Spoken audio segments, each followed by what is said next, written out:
大凤打更人心的剧情中，许七安主导调查桑博案，已经到了非常关键的一步，那就是设局抓恒慧。因为恒慧的身上有着桑博案中失踪的那右臂，而恒慧和平阳郡主的失踪有关系，所以许七安一方面调查恒慧和平阳郡主，一方面开始着手布局对付恒慧，当然还有一方面需要查清楚周赤雄，因为此人关系到谁才是桑博案的凶手，是谁运送火药进入京城。许七安猜到了真相，所以让三大金罗联手，没想到杨千奂竟然也出场了，四人联手重创了恒慧，同时他们自己也都各自负伤。但是恒慧逃走的时候却遇到了恒远，他恢复了一丝理智，最后选择自尽。而许七安后来才通过恒远知道了平阳郡主之死，原来是平阳郡主和恒慧被平远后之子和兵部尚书之子杀害，他们企图玷污平阳郡主，平阳郡主吞金钗自尽。临安公主穿白衣，捧着血书上殿，要为表姐和闺蜜讨回公道，不得不说是真的泪目了。临安公主为了平阳能够如此，不顾卷入朝堂纷争，也要为平阳郡主讨公道。最后不管是平远伯还是兵部尚书都被夷三族了，而许七安也通过天地会的帮手，成功的抓住了周赤雄，这个案子才算是破了。背后是妖族，只是这个案子相比起另一个案子来说，真的差距深大。袁景帝能够在这个案子里面主持公道，其实主要是因为许七安没有镇北王、巫神教等人的所作所为都捅出来。魏渊虽然点了镇北王，但是很显然袁景帝并没有想要召回这个王爷的打算。最后在许七安拦住了玲珑，安抚了他之后，袁景帝这才表示会让这位回来。而比之桑博案更大的那个案子，就是后面的镇北王血屠3000里，屠杀38万楚州百姓的案子。许七安在桑博案之后，就是在调查税银的时候被人袭杀，要不是监正出手，在他体内注入神书残躯之后，就是天域国堵塞、天人之争这些事情，后面才是许七安调查楚州血屠3000里这个案子。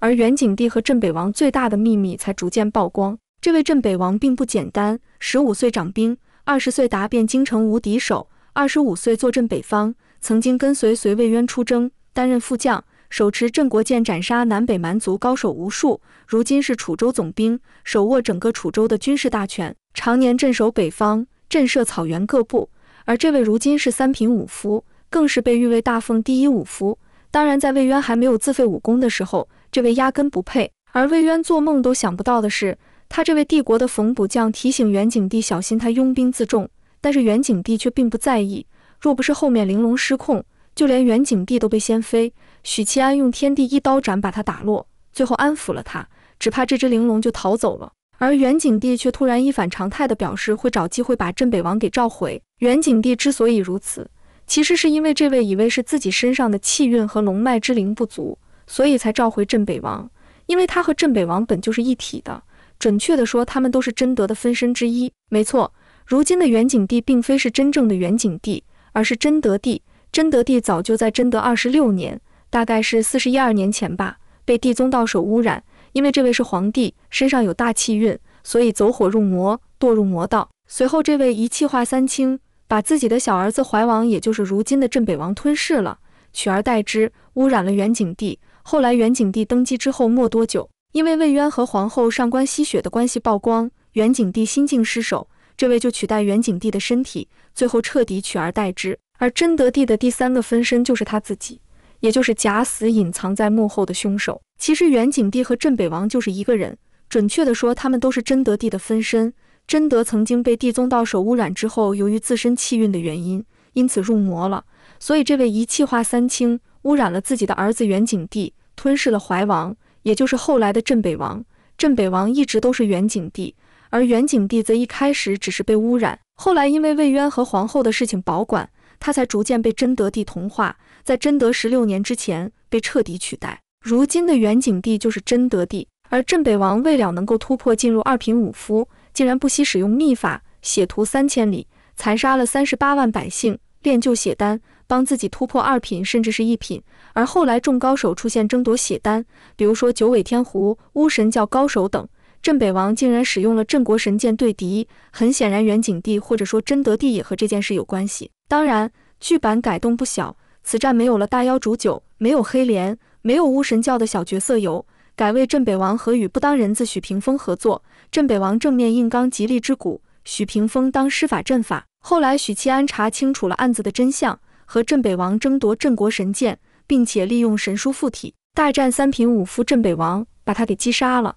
即便是镇北王被斩杀，证据确凿，但是元景帝还是不愿意追究他。满朝文武无一人敢言，唯有许七安抓了国公，在菜市场斩杀了。这一段还是非常热血的，一句许七安不做官了，令人泪目。而元景帝做的事情远不止如此。这件事之后，被魏渊和王真文等人逼迫下了罪己诏，他的真身真德却联手巫神教，巫神教大举进攻北境，魏渊挂帅带兵出征，却莫想到这一切的背后都是元景帝或者真德帝的阴谋。这位想要除掉魏渊，背后断了魏渊的粮草，不顾几十万士兵的死活，后来更是和巫神教高手大战魏渊。魏渊一路上以战养战，杀到了巫神教总部，这才有了后面巫神一品大巫师加上2个3品巫神教高手以及真德联手大战魏渊，最终魏渊战死。但是死之前，魏渊却加固了儒圣对于巫神的封印，虽然战死，但是也延缓了大劫来的时间，给了许七安足够的时间成长，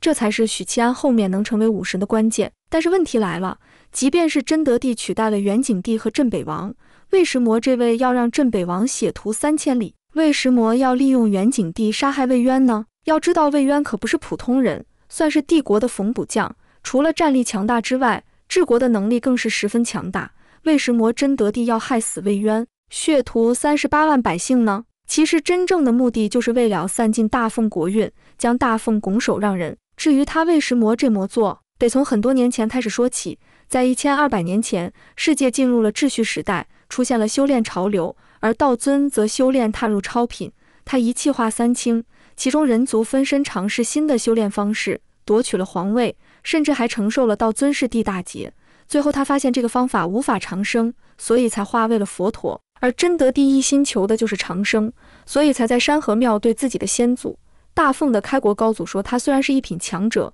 却还是受人间气运所累，帝王是无法长生的，所以他才会想要散尽大奉国运，把大奉江山拱手让人。所以这位为了变强，想要夺取花神木南枝的灵运，把他送给镇北王做王妃，并且允许镇北王血屠3000里，炼制血丹，提升实力。届时3大分身合一，实力更进一步，踏入一品陆地神仙的境界。而这3大分身的秘密一直是元景帝最大的秘密，但是这3大分身的秘密，魏渊是直到死前才知道的。其实在此之前他就有所猜测，那就是镇北王被杀的时候，镇北王是真德帝的分身之一。这位为了晋升不择手段，与巫神教狼狈为奸，在元景帝的授意下屠戮楚州城百姓，炼制血丹晋升2品，炼制魂丹助元景帝提升修为，一手造成了血屠3000里惨案。而在桑博案结束之后，许七安晋升银罗，追查税银这件事，但是许七安却被一个神秘的黑衣人注入了神书的残骸，也就是桑博之下那只怪手的主人神书的躯干，加上监正给许七安注入了右手，所以许七安这才有了底牌。后来许七安调查血屠3000里惨案，发现凶手是镇北王，许七安当时还只是5品而已，却大战3品镇北王，之后神书附体的许七安击杀镇北王，并且把他的尸体运回京城。魏渊当时已经有所怀疑，但也只是逼迫元景帝下罪己诏而已，他只能查到此案和元景帝有关系，却无夫确定元景帝就是真德。直到后来巫神教攻打大奉，魏渊挂帅，一路上横推，杀到了巫神教的大本营，以一己之力大战诸多强者，包括巫神教的1品强者大巫师萨伦阿古，还有2个3品强者以及真德帝。此时的魏渊才明白元景帝就是真德帝，真德帝就是元景帝，他们一直都想要散了大奉国运，但是很可惜，魏渊一人难以匹敌这么多强者，更何况为了封印巫神，魏渊以一己之力封印，